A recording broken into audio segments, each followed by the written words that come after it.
26 attack हुए हैं, अलग अलग वेपन का इस्तेमाल हुआ है। ये पाकिस्तानी आर्मी की तरफ से ये ऑफिशियल बयान। 6 जगह पे पाकिस्तान में 24 इम्पैक्ट्स हुए हैं भारत की तरफ से। ये जो इम्पैक्ट्स हैं मुख्तलिफ तरीक़ों से मुख्तलिफ वेपन्स को इस्तेमाल करते हुए किए गए हैं 6 मकामात पर। इन 6 मकामात पर ये जो 24 इम्पैक्ट हुए, जो हमले हुए, इसमें 8 पाकिस्तानी शहीद हुए, 35 इंजर्ड हैं, ज़ख्मी हैं।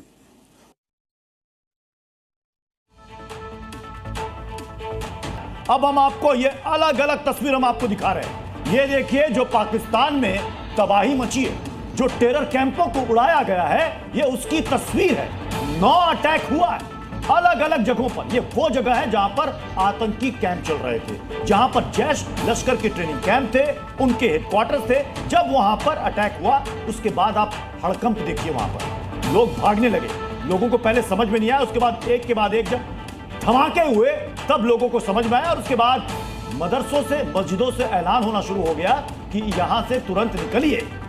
ये आपको हम अलग अलग तस्वीरें दिखा रहे हैं। 10 तस्वीर आप देखिए, ये पाकिस्तान की आधी रात की तबाही की तस्वीर है। और ये जो लोग हैं ये आतंकवादी हैं इनमें से ज्यादातर, क्योंकि हम इनको जब दिखा रहे हैं तो पाकिस्तान की तरफ से नैरेटिव सेट करने की कोशिश की जा रही है कि ये आम लोग हैं, आम लोग नहीं है। बिल्कुल सीधे सीधे भारतीय फौज ने, जो हमारी एयरफोर्स है, उसने सीधे सीधे तय करके सिर्फ आतंकवादी ठिकानों को ही टारगेट किया।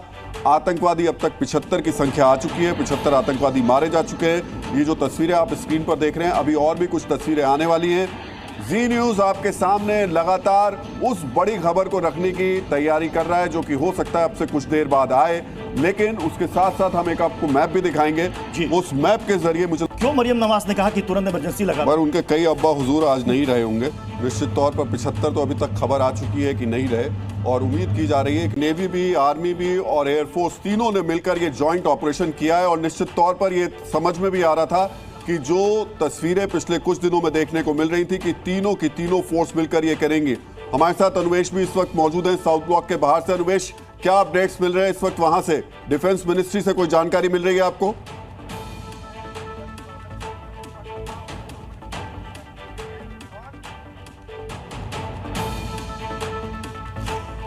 और पाकिस्तान से जो खबरें सामने आ रही है, पाकिस्तान ये कह रहा है कि हम सुबह, अब तो सुबह हो चुकी है पाकिस्तान के लिए, रात पाकिस्तान की वहां पर खराब हो चुकी है, हड़कंप और हलचल है। वो सुबह अंतर्राष्ट्रीय मीडिया को बुला करके बताने की कोशिश करेगा कि साहब देखिए, हिंदुस्तान ने यहाँ पर स्ट्राइक की रिहायशी इलाके में। हमले पर पाकिस्तान आर्मी का बयान भी सामने आ गया है। भारत ने 6 जगह पर हमला किया, पहले कहा 4 से 5 जगह, अब कहा जा रहा है 6 जगह। 24 मिसाइलों से हमला हुआ है हिंदुस्तान की तरफ से। यह पाकिस्तानी आर्मी का ऑफिशियल बयान भी सामने आ चुका है, यानी पाकिस्तान की तरफ से स्वीकारोक्ति हो चुकी है। लेकिन यहां पर एक बात और समझनी पड़ेगी, पाकिस्तान प्रोपेगेंडा फैलाने की कोशिश कर रहा है कि हम पर रिहायशी इलाकों को टारगेट। लेकिन वो रिहायशी में बेसिकली आतंकवादी रह रहे थे। अभी तक जो जानकारी मिली है उसके हिसाब से 75 आतंकवादी मारे जा चुके हैं और प्रत्युष इसकी संख्या बढ़ेगी। और मैं जो कह रहा हूं, बड़ी खबर आने वाली है, हो सकता है बहुत बड़ी खबर आए, क्योंकि टारगेट करके जो आर्मी ने मारा है, उन्हें पता था कि उस वक्त कौन टॉप कमांडर वहां मौजूद है, कौन सा बड़ा आतंकवादी वहां पर मौजूद है। तो जो बिल्कुल कहते हैं ना कि इजराइल का तरीका होता है, जैसे आपको याद होगा हानिया मारा गया, बिल्कुल टारगेटेड, जैसे हमने देखा ओसामा बिन लादेन एबटाबाद में, यही पाकिस्तान में मारा गया। तो ये जो अटैक हुआ है, मिसाइल से अटैक हुआ जिसकी बात हम कर रहे हैं, हैमर बम का इस्तेमाल किया गया है, यानी कि लोकेशन टाइमिंग देख करके अटैक हुआ है। इसलिए हम बार बार ये कह रहे हैं, इंतजार कीजिए, जो आप सुनना चाहते हैं, जो आप जानना चाहते हैं, वो खबर आप तक पहुंचने वाली है। आप एक बार पूछ लीजिए कि वहां कश्मीर में क्या स्थिति है। खालिद भी हमारे साथ जुड़े हुए हैं। खालिद, ये बताइए, हमने तभी खबर दिखाई थी कि कुपवाड़ा में, पुंछ में, यहां पर एलओसी पर पाकिस्तान की तरफ से लगातार वहां पर फायरिंग चल रही है। क्या इस वक्त अपडेट आप तक पहुंच रही है? खालिद, अमित हमारे पास इस वक्त हैं, जुड़े हुए हैं। अमित, क्या जानकारी मिल रही है?